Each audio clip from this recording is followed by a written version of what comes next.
thank you so much for joining us this morning. This is the last in our series during the season of Epiphany, the church season of Epiphany.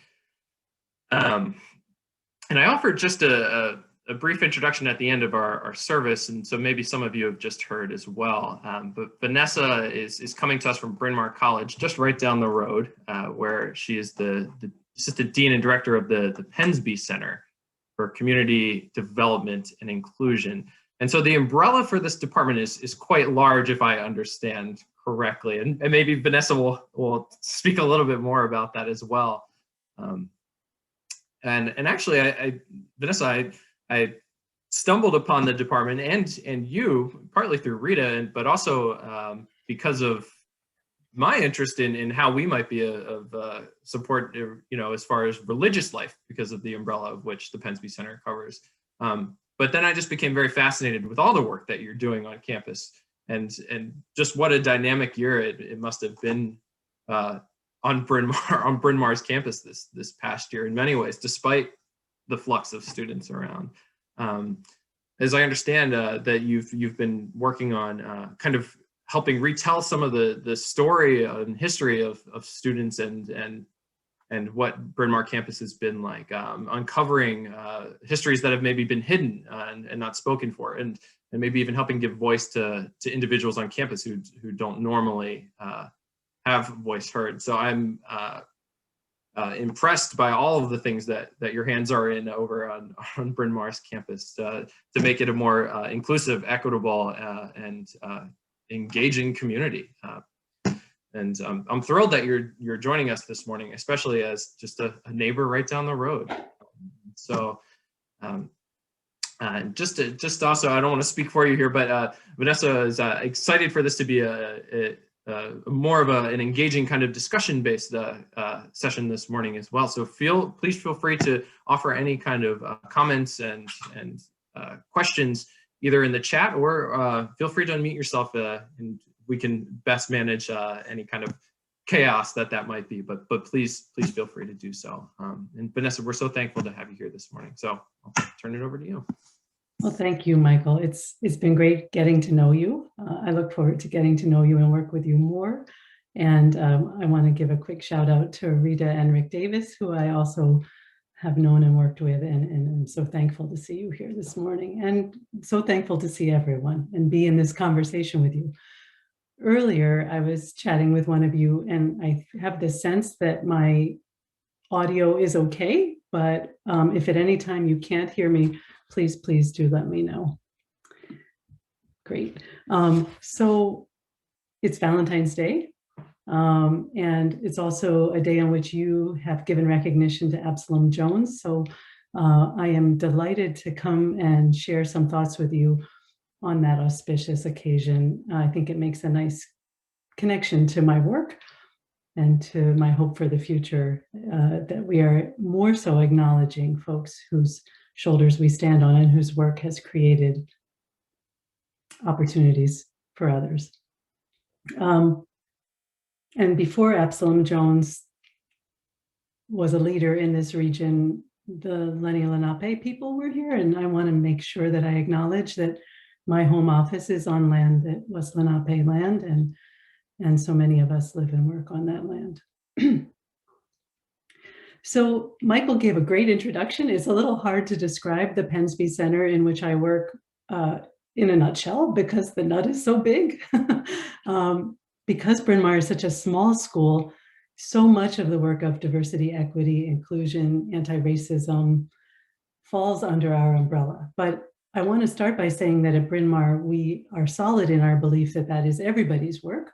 Our office is meant to provide additional supports and guidance, but we believe it is the work of everyone to work toward a more socially just world.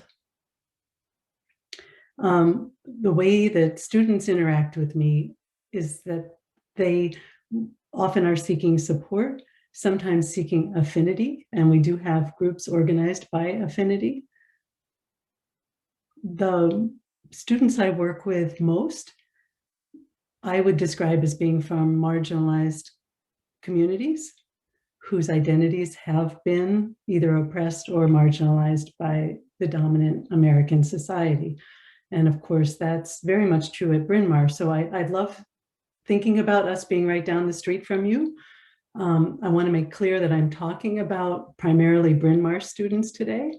And in my work with them, I'm talking pretty much about folks who are predominantly white institution, a historically women's college, has not always included. And while we try to build a more inclusive community now, we are far from perfect in that way. I did want to share with you a little bit about my career path, and I had the opportunity to watch the recording of Chas Howard's conversation with some of you, and anytime he's in the room, it's a good day. And I know he quoted Teresa de Avila, who I'm not super familiar with, but I was struck by the do what most kindles love in you. And so by way of that, when I was a kid, I was very involved in our Lutheran church, and to the point where I had a conversation with the head of the synod about whether calling to ministry was for me. Long story short, we decided maybe not. And so I went as a first-gen low-income student to Franklin and Marshall College, not too far away from home. I was a kid in Reading, Pennsylvania, and I went all the way to Lancaster for college. But there my world opened up. As a first-gen low-income student, I met people, concepts, studied abroad. Like my mind just, it was great. And I had a lot more opportunity to think about the larger world and what my role in it might be. And early on, the way that I decided to connect with the world professionally was through theater, through telling stories and watching in a moment that was actually in my graduate years, was in the throes of the AIDS crisis, and just watching how theater, among other things, could open up hearts, could connect people, could help create more understanding. I loved being part of that, but I didn't love looking for work all the time. So having gotten a graduate degree in theater and worked in New York for a little bit, I quickly made my way to education. I had been teaching as an actor as well. And I taught at a community college, I taught at a public college, and luckily found my way to the Agnes Irwin School, where I was happily employed for 11 years, and again was a colleague of Rita Davis's. So the way that connected to my prior calling in theater was that I was able to use stories. I taught literature, and I was able to use some of the stories that we shared with our students to not just teach how to analyze a text or teach grammar or any of those things, but to really, again, think about whose story is being told here that maybe we haven't had a chance to know before. Whose life is coming across these pages, and do we have the opportunity to get to know better because of this work of literature? And that then allowed me to pivot to being in administration at Bryn Mawr, where I was able to work more directly with some of the issues underlying those stories and still help to collect the missing stories and to lift up those stories, but to have, I guess, a more hands-on work with students and not just in a classroom, in fact, outside the classroom. How do they live their lives? How do they create community outside the classroom as well? So that's my work. And I know I want to talk to you about what that work has given me a front row seat to. I want to talk to you about what makes current undergraduates tick, but I also know that you probably work with, live with, worship with, have young people in your lives.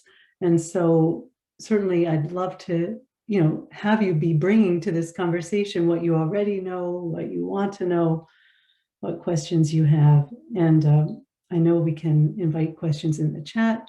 And in a little bit, I promise I'll also give you time to just have it be a more free flow conversation. But first, I want to say that I do have a few anecdotes for you. I grew up, as I said, as a Lutheran kid. We used to do street theater and stage the parables of Jesus. And so I, again, have known from an early age that storytelling can be so impactful. And I want to bring with me today by way of inviting students into our space, I want to bring some of their stories. These are all students that I've worked closely with. Their stories were shared with me by these students, and I am honored to share them with you today. And I guess what I should say too, that I'm a parent of people in their mid to late 20s, so I bring a little bit of that knowledge too. So I guess I'll start by, in my work at Bryn Mawr, what I'm observing about students in general. It's hard to make a lot of generalizations, but in general, it's a hard time to be a young person right now. You know, I'm sure that anxiety is prevalent among the people I work with. Mental health, mental illness are foremost in our minds. There have been, in the pandemic, a loss of traditions, a loss of rites of passage that matter to young folks. There have been a loss of loved ones. I certainly know students whose parents have passed in the last year, most of them due to the virus. And I want to acknowledge too that because I work with students from marginalized communities, the last 4 years of the Trump administration have created an additional burden, an additional vulnerability. When I have workshops with new faculty, I often encourage them to think about a typical student. And again, I'm not saying there is one. So what we do is we invite them to think about identities that students have and how they might come together in a typical student.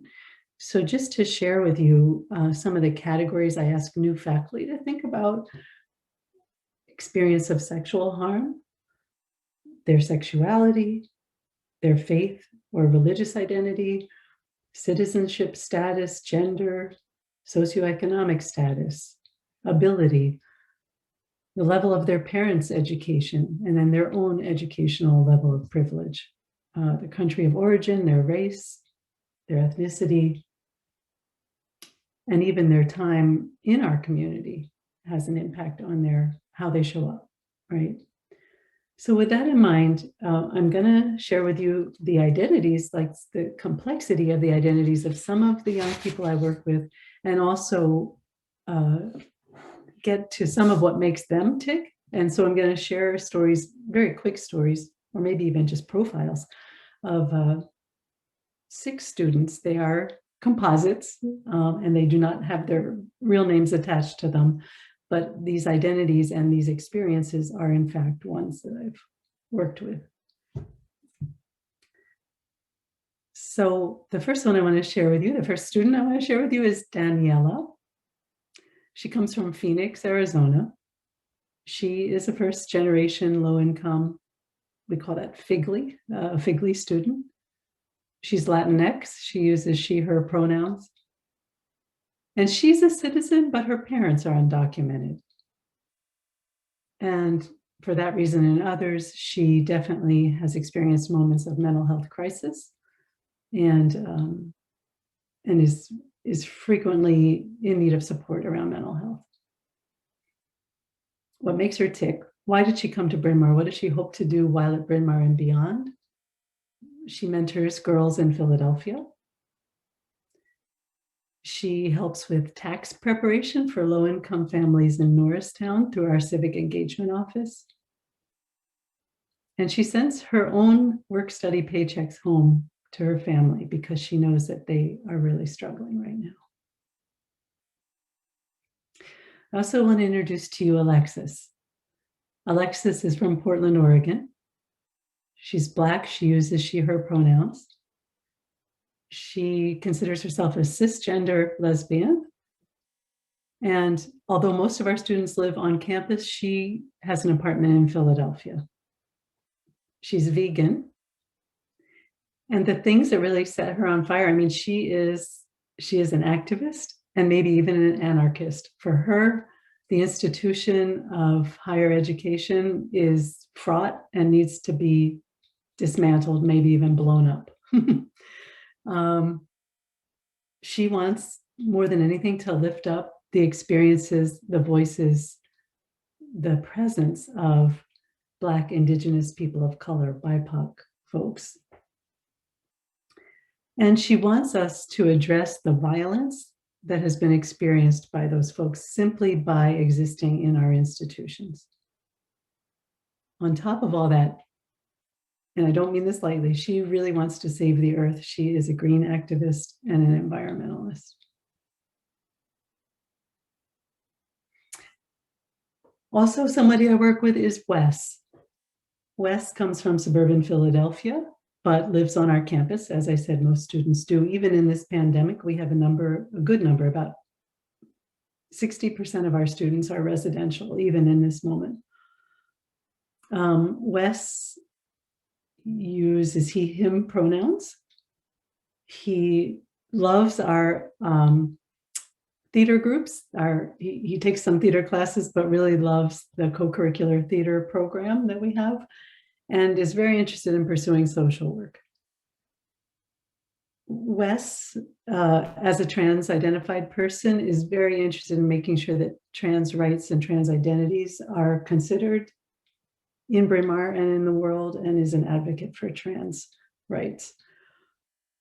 And Wes is also an accomplice, which is the word that our students are using, not just an ally, but somebody who's in the fight literally together and on behalf of others, in the fight for the rights of Black, Indigenous people of color, standing to fight for the Fight for 15, for equitable wages, a living wage for our dining services staff, and is a disability rights accomplice as well.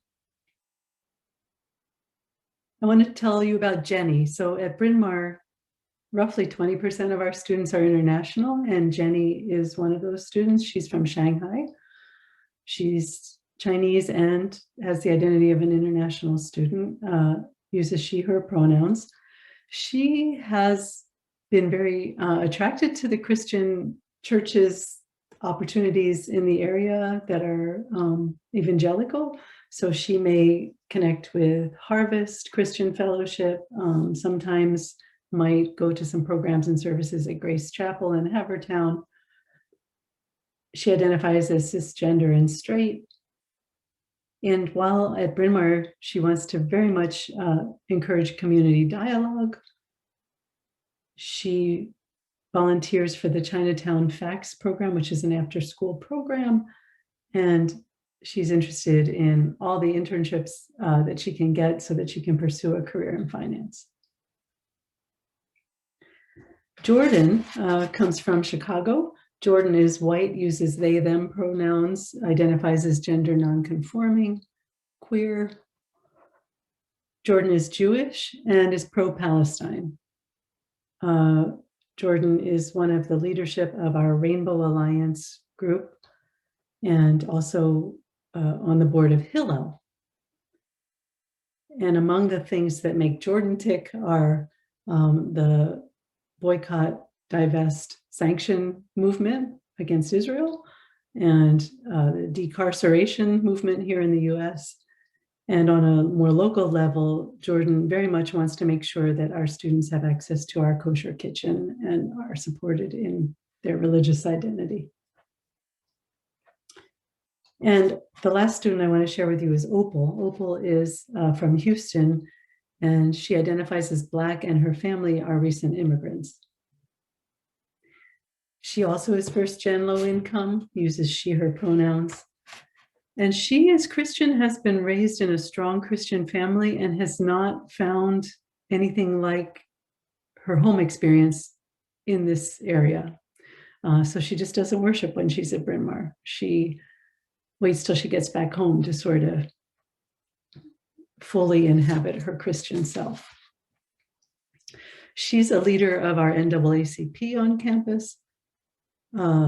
She creates inclusive spaces through dialogues, including, as Michael said, some of these capturing of stories of people whose stories have not been told. So we're working on the stories of people who lived in our Black Cultural Center, Perry House. We're collecting those stories right now. And we also have a tour called Black at Bryn Mawr that Opal works with. But in the last month, Opal has had to remain at home to care for her parents with COVID. So she planned to be on campus, but can't be because she really is needed in her family. So I just want to say, if there is a common thread, not surprisingly, these young folks at Bryn Mawr can imagine a world that is more intentionally inclusive and believe that we must get there sooner rather than later, that you are either on board or you are not worthy of participation, I guess, really, on board or off. and I do share their belief that we can create a more intentionally inclusive world, and that we can create that community at Bryn Mawr as well. I work for it every day. So that if there is a common thread, I would say, however their tactics, whatever their means, most of our students really see, can taste, can feel, can imagine more inclusion, and right now. So with that in mind, I just thank you for letting me share these students with you. I wish I could have brought them all in person, and it would have been a lot because, as I said, these are composites. But those are some of the voices, some of the identities, some of what makes them tick of the people I work with right now.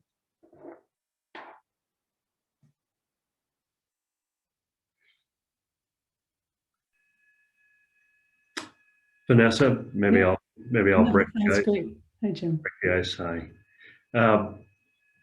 Just remarkable. Even though those are composites and therefore in some respects not real people, I recognize that the pieces of each composite, each one was a real person. And so as an outsider, someone who's only prone to driving through your campus or walking through back when that was permitted and all that, I'm just amazed.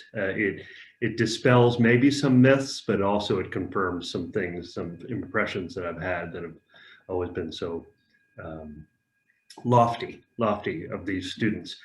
Would you say that these students arrive in an extremely activist mode, intentionally activist mode? Would you say there's sort of a natural, almost self-fulfilling connection between these students and Bryn Mawr?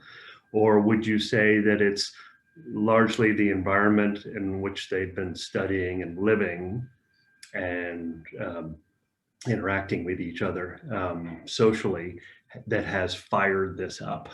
And maybe all of the above, but I'm just kind of curious. That's maybe the piece of the puzzle that I'm missing, is what were these young people like before they came to Bryn Mawr? Mm-hmm. Yeah, I think in my experience, the answer is almost always all of the above in one way or the other about anything. But let me take it apart a little bit.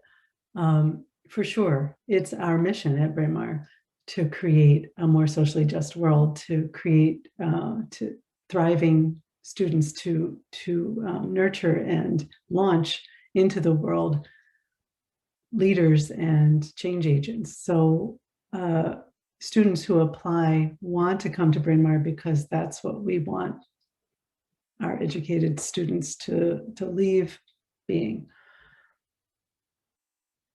Many of them have been identified as leaders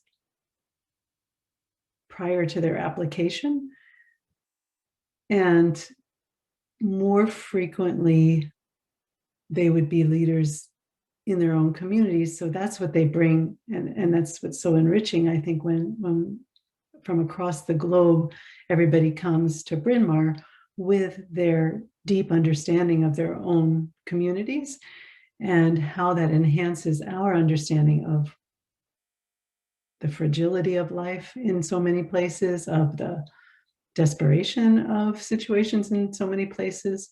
But of course, that's not every Bryn Mawr student. Some Bryn Mawr students come because it's an elite college and they're gonna have the Bryn Mawr imprimatur throughout their lives. And they will get a good job in finance or medicine, all worthy fields. And, you know, Bryn Mawr's reputation educating women in science is at the top. So many students kind of come for that and maybe are swept along, maybe even not unwillingly, but unintentionally, maybe swept along in the activism. But I think this is a moment. This is absolutely a moment. I was a little kid in 1968, but the parallels in those Vietnam War era, I had studied 68 in France a little bit, to see the energy around change that's coming right now, I think is also part of what fuels our students in this moment.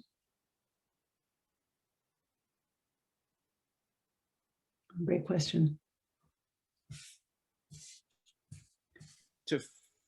Hi, this is Rick Davis. To follow up on Jim's question a bit, I noticed when you did the sketches of the different students, there really wasn't much emphasis on their studies. And as a former professor at Bryn Mawr, my view of students often is largely what they're majoring in, what they're doing in the coursework, and so on and so forth. So, I mean, just generally, can you say about how much the academic experience is really grabbing them, or leading towards a focus on what they might do after college? Mm-hmm. Yeah, I'm glad you followed up with that, Rick, because in fact it was part of Jim's question, and I maybe skirted it just a little. We have some really powerful professors on campus in terms of their ideologies, in terms of their freshness in their fields, in terms of their expertise in their fields. And so for sure, I also experienced students having awakenings, finding their footing through their classes. Absolutely. Finding mentors in their professors. They are not rudderless. They are very much in experiences being mentored and shaped by our faculty and by our coursework. And I think the fact that they care so much about Bryn Mawr by and large speaks to all of that, that these are unique and amazing young folks. The faculty care. It's a teaching college. Mm-hmm. The faculty care about being in relationship with students and students' development. The faculty care about the rights of students and the rights of marginalized communities. And so when I don't know how many of you know this, maybe all of you know this, but in the fall we experienced a strike on campus, and I had never in my 16 years experienced a prolonged strike like that. It was about 14 days, no, maybe about 16 days. There were no classes. There were classes that were like teach-ins during that time. Mm-hmm. So faculty stood in solidarity, by and large, stood in solidarity with the striking students. And that strike brought about some terrific commitments from the administration, some changes that were much needed. So a lot of the theory that went into the strike coalition, a lot of the political theory came from what students are studying, came from lecturers that we have brought to campus. The academic and the co-curricular are never far apart. And in so many ways are global, are social justice based, like really there is a holistic enterprise there, I believe. Vanessa, hi. My name is Rick Morris, and I am a Shipley graduate across the street, and I'm the chair of the LGBTQ plus affinity and alumni organization. And my question is something for you. Such a high respect for Bryn Mawr, always have been. How are alumni taking with this, and are they opening up to you, or is that maybe an option at this moment, to engage and to work with these students, and the stories that you tell are beautiful. We find at Shipley that our alumni are very, very eager to bridge with whether they are students of the BSU or whether they're or students of Spectrum, if you will. We have it in middle school and upper school for our LGBT students who may identify or may be allies. And I'm curious, knowing the Bryn Mawr philosophy, if this is something that you are seeing or possibly looking forward to. And thank you. Yeah, that's it. And thanks for your work at Shipley. It matters so much, and it matters to start early to build communities and support and allyship / accomplishship.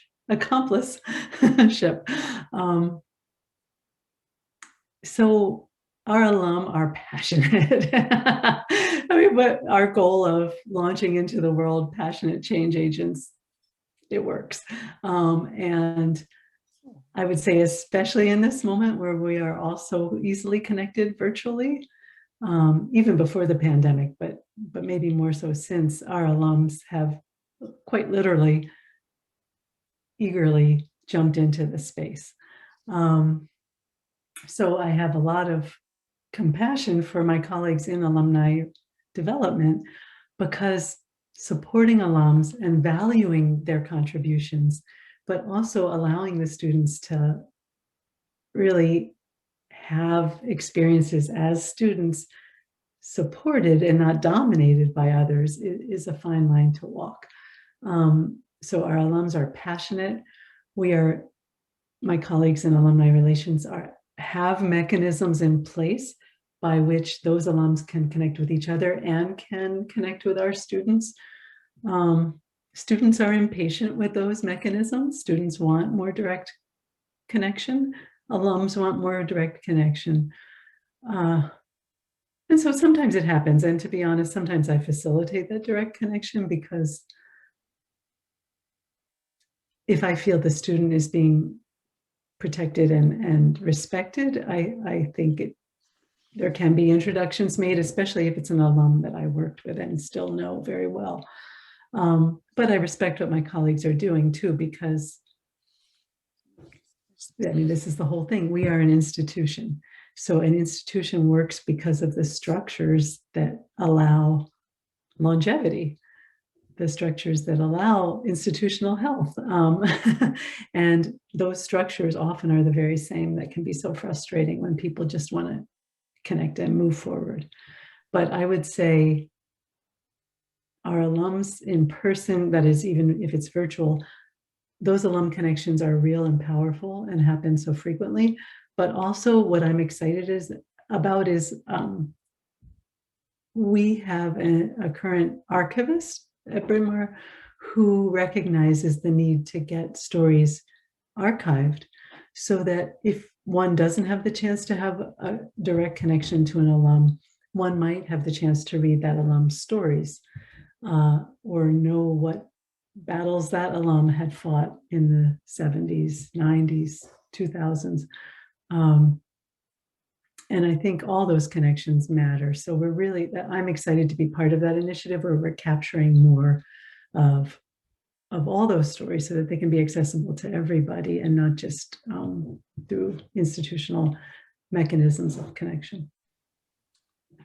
Vanessa, I have a question for you. It was really interesting hearing your different stories, and especially the one that I want to talk about now is the one of the young woman who couldn't find a church home. And the fact of the matter that we are potentially, I think, the closest, probably, neighbor to the Bryn Mawr College at the Church of the Redeemer.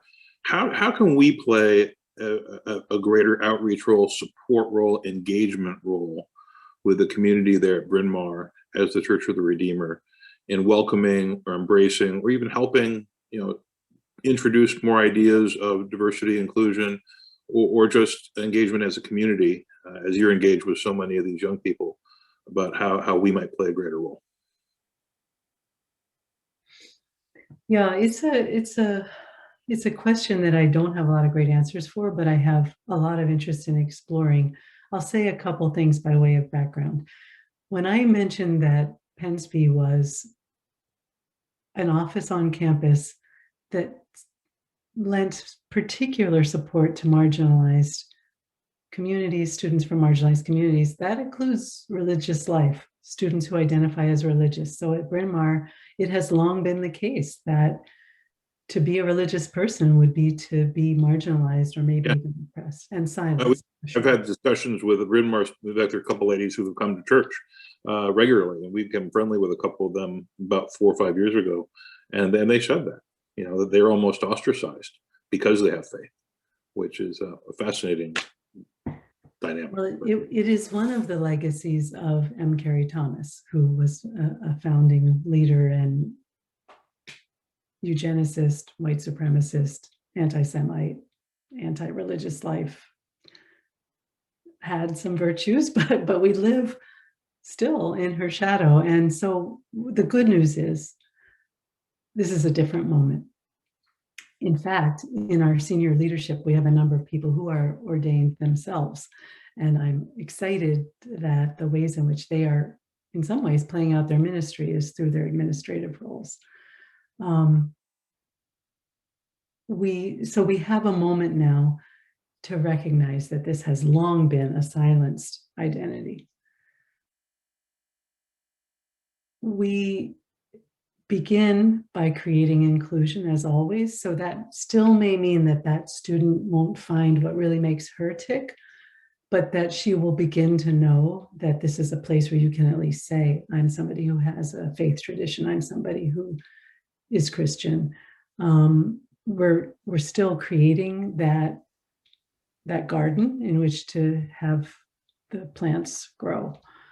For the first time in our history, we have an interfaith chaplain. We never had a chaplain.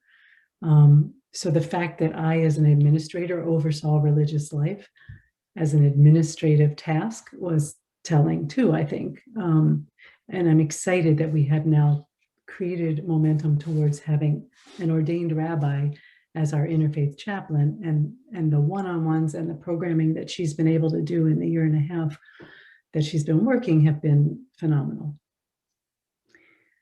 She is asking this question too. She's asking the question about how to support the students she's having interactions with. And we do have, I know Michael's been pursuing this, and Joanne before you, Michael, have been having conversations about how to create those linkages.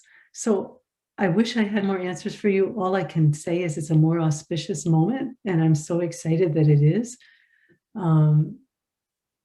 It was not an identity or an experience called out in the strike. And for that reason, it doesn't have the same fire lit under it right now. But I do believe, again, our senior leadership wants to create something different. So I sort of think the more we're able to, and I think when we can be in person, this will help.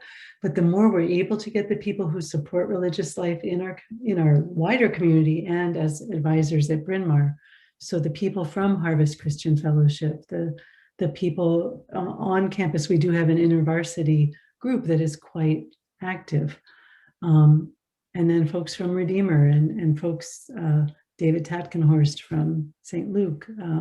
There are a lot of people nearby who have long had an interest in Bryn Mawr, and I think we're just now building toward the moment where we can be, where you can be more visible, where the connections can be more firmly demonstrated to our students, and then it's up to them if it feels like what they're looking for. Great. Thank you.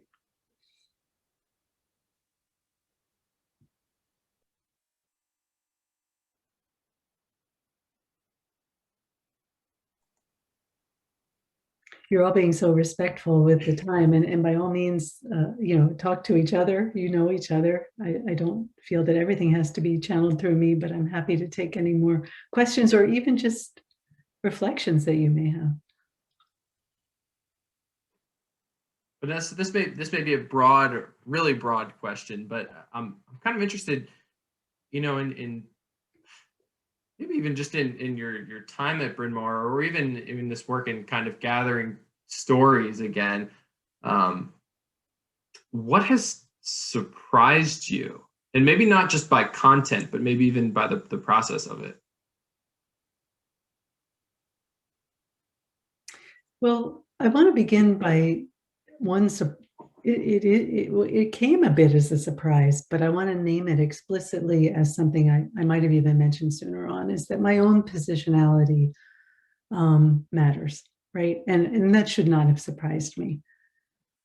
But as a person who from her youth wanted to connect people and spread Christian love and lift up the oppressed, it matters that I hold so many majority identities. It matters very much to our students. And that has created a challenge for me. And I would say even at times has created a chasm, because I hold my identities and they are not changeable in most cases. So I have worked to find the ways in which I can support the work while not centering myself in that work. I have worked to bring other voices to the table. And in fact, Michael, you know, we were early on hoping a colleague of mine could join me, but she herself has a religious practice on Sunday mornings, and it matters to her. And I didn't want her to step away from that for this. So, but when possible, I am not the only person in the room. It doesn't make sense for me to be the only voice. So I did bring in our students the best way I could today, but I have an ongoing learning of stepping back, of lifting up others, while still making sure that I'm committed to the work. So it came as a surprise. It's one that no longer surprises me, but it is work I need to be doing every day. The other thing that surprised me, and this is because of my privilege, is how colonized our archives have always been. How I know this about our history books. I know that as a kid, having read history books in the US education system, but I hadn't quite noticed that all the stories in archives, places like Bryn Mawr, are of white folks, of people who hold power. And that's changing, and I'm really excited about it changing. And I'm really excited to commit to that work too. All those students that I shared with you this morning, if we don't capture them and their lives in this moment, I know we'll see them in the world beyond Bryn Mawr. I know that, but I hope we're capturing them and the voices of those who came before them as well. Vanessa, I have a question for you. I was wondering how you came to your position, whether you were the first person or how that position and your roles, plural, were developed. Yeah, for sure. Thanks for that. It will be the history of the last 20 so years at Bryn Mawr. So prior to the last 20 years, there wasn't, there were calls for more Black leadership. There were calls for a Black cultural center, and there were calls for something like institutional diversity. But about 20, 25 years ago, Bryn Mawr created an Office of Institutional Diversity that way precedes me. It was an administrative office. And those roles were filled by a number of people sequentially. And the last person who was in that role was a young Black woman who was a dean. And she had a vision for the work being more student affairs based, less. So institutional diversity is everything for the whole institution, obviously, as its name implies. She hoped that we would focus more on direct support for students. And unfortunately, she passed away from a short-term, very quick illness. But out of her vision our office was born. And in the time that I joined the work at Bryn Mawr, it was called the Office of Intercultural Affairs. And so it had become a student life office. We had a director, and I was the person brought in to help support the director, and it was just the two of us. And of course, at that time, my majority identities were in question right from my first interview, and it was a question I brought up. Our director held several marginalized identities, and I think that's one way that we made the team work. And as the work became greater, more, I was able to take on more. So I became assistant director, and then Chris, the person who had been hired, left the college, and I was acting director. And then I was named the director of our center. And in that time, we brought on others. I mean, again, my recognition that I can't be at the center of this work, even though I need to be doing the work, was always strong. And so over time, we were able to bring on others and lift them up in their positions. And now we're at a point where I'm no longer the director. We have an associate dean who's my supervisor, and I am part of the team and really excited to remain part of the team. That's how we did it at Bryn Mawr. We still don't have a chief diversity officer. We have a distributed model of diversity leadership, and its most recent iteration is brand new, coming out of the strike, is the Community Partners for Anti-Racism, Equity and Anti-Racism. And that's a committee. So we are, if you've served on a committee, I heard some of you talk about it, that's a hard way to do anything, I think, but it's one of the best ways to get more voices around the table. So Pensby still exists. It is headed up by our Associate Dean, Anne-Therese Ortiz. And then there is this, I overuse the word mechanism, but there's this new structure, the Community Partnership for Equity and Anti-Racism. And I'm excited to see how those can go together along with the president's cabinet, along with the trustees, sort of how the power will and the change will happen in those, through those structures. Does that get at what you were hoping to hear? Yes, yes. Thank you. I have a question with Bryn Mawr being positioned here in the land of privilege on the main line. Mm-hmm. Do the students feel that they're on a little island? Yeah, I mean, they have to have these almost little tentacles to reach out to these, to penetrate? Anyway. No, these are great questions. I mean, before the pandemic, we called it a bubble, and it remains a bubble. We coined that term. Yeah, the Bryn Mawr bubble is how we're typically described. And that's one reason why one of the students I brought into this space lives in Philadelphia. For some students, it just is too suffocating. And that's one way that they make peace with the bubble. They will come to campus for classes and activities, especially when it's more possible than now, but they will live a little bit apart. A lot of our students find that connection, those tentacles, through our civic engagement office.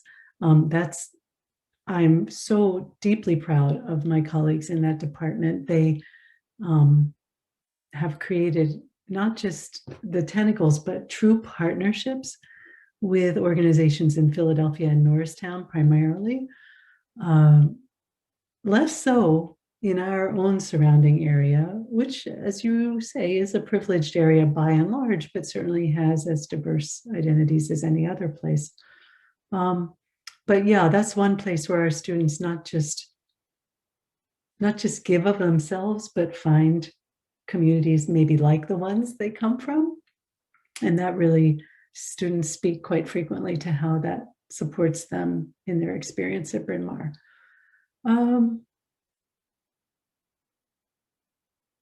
And for real, having the opportunity to take classes at Haverford and Swarthmore and Penn have helped widen the bubble a little bit too. you know, our own coursework, though, I referenced it very lightly earlier when Rick asked his question. We have programmatic entities such as the 360 model, which is several courses bundled together so that you have diverse perspectives pedagogically, academic disciplinally, and they almost always involved a travel component. So that is much taken advantage of by our students and certainly helps to broaden perspectives beyond the Bryn Mawr bubble. I'm sure in everything I've said this morning, I'm forgetting 90% of what I could be sharing, and I'll think of it later. So I apologize outright for that. I'd just like to say, I think that, can you hear me? Mm-hmm. Yeah, sorry. That in your position, I think you have to be very brave and very strong at this moment to keep being very powerful and to help and to contribute to this. I'm a curator at the Philadelphia Museum of Art, and we are undergoing a major change in our organization at this moment. It's the moment when so many places are doing it and trying to figure out how to serve people best and open our eyes after much slumber. I was wondering how you feel your students relate to the students at other places like Swarthmore and Haverford and Penn, and if you feel there are significant differences or similarities in any of those communities.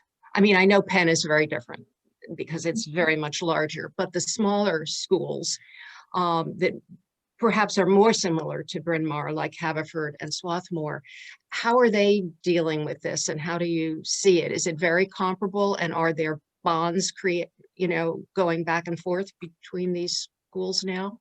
Better, more? Yeah, and I recognize and I'm thankful for the work you're doing at the Philadelphia Museum of Art. It's important. I've been following it a little bit. I'm really excited about it. So by way of anecdote, right around the election, well, excuse me, it was after the violence in West Philadelphia, the police violence in West Philadelphia, that Haverford students began a strike this fall because largely because the administration had told Haverford students, the Haverford administration had told Haverford students, don't go into Philly to protest. It's not going to bring that young man back. You know, you're going to get the virus. Don't go. Well, yeah, that was not the right way to do that. So Haverford students kind of exploded in a very powerful strike, and Bryn Mawr students joined them in solidarity. And I was like, ooh, this is something. Wow, look at our students standing in solidarity. Whew, good thing that's not us. Yeah, well, about a week later, the lens was turned on Bryn Mawr, and it seemed shortly thereafter Haverford resolved or came to terms with their strike and the commitments made by Haverford, and we were still in strike. Oh, this is lovely. And I was on a call with some religious life colleagues at Swarthmore, and my colleague from Haverford and I were talking with them, and like, nothing yet. And they're like, oh yeah, I think it just came to Swarthmore. So through activism, if nothing else, we are in alliance. It's been weird in the pandemic. It hasn't been the same connection, and I miss it. We haven't had the same connection as colleagues. Even the way in which classes can be taken together has been just a little curtailed because of transportation and slightly different ways of being on campus rules. I mean, the rules are so deep right now just to keep people safe. It's an incredible amount of work that people have done to think about the safety of our communities. And it is very restrictive. And so for right now, even though so much can be done virtually, we're suffering by not being in person together on the 3 campuses. I don't know where it's headed. I truly don't, after this pandemic lifts itself a little bit. We definitely will have greater access to resources if we can stay connected as a symposium. I'm sorry, not symposium, but together as a consortium, excuse me, that was a faux pas, a consortium. But I don't know. It's interesting because coming out of the strikes, you know, our students created a very specific to Bryn Mawr set of demands, and our commitments coming out of that strike are very specific to Bryn Mawr. And I'll be interested to watch. I wish I had a better answer for you. I think taking a page from your book, it's sort of like we know that this is incumbent of all institutions right now. And at Bryn Mawr, we have the specific work to do, and we must do it quickly. Thanks. Thank you. Vanessa, I just heard our noon church bell, so that's telling me that the hour has struck. I want to be mindful of your time and everyone else's. And so I'll offer my thanks to you. You know, your last comment here, especially talking about how fragmented really Bryn Mawr's community is, and we feel the same here with ourselves right now. And we're looking forward to the day when each of our communities will come together and maybe even overlap at some point again. But we're so grateful that you were able to help illuminate a little bit what's going on down the road, and gosh, just all the remarkable students that you shared to begin with. Truly, it's wonderful to know that I think such amazing things are coming up from the generation. So thank you so much for what you brought this morning. Feel free, if everyone wants to clap or unmute, feel free to do so. Thank you. Thank you. Thank And you. thank you everybody for a great conversation. Michael, may I ask you to be a conduit? I hope that you and I will still be in touch. And so if there are folks who still want to make those connections, we can connect through you, I hope. Absolutely. Yeah, please. I'd love to hear from you. Yeah. Okay. Thank you, everybody. You all. Thank you. Stay safe, everyone. Thank you very Happy much. Valentine's Day. Thank you very much. Thank you. Bye, everyone. Thank you. Bye.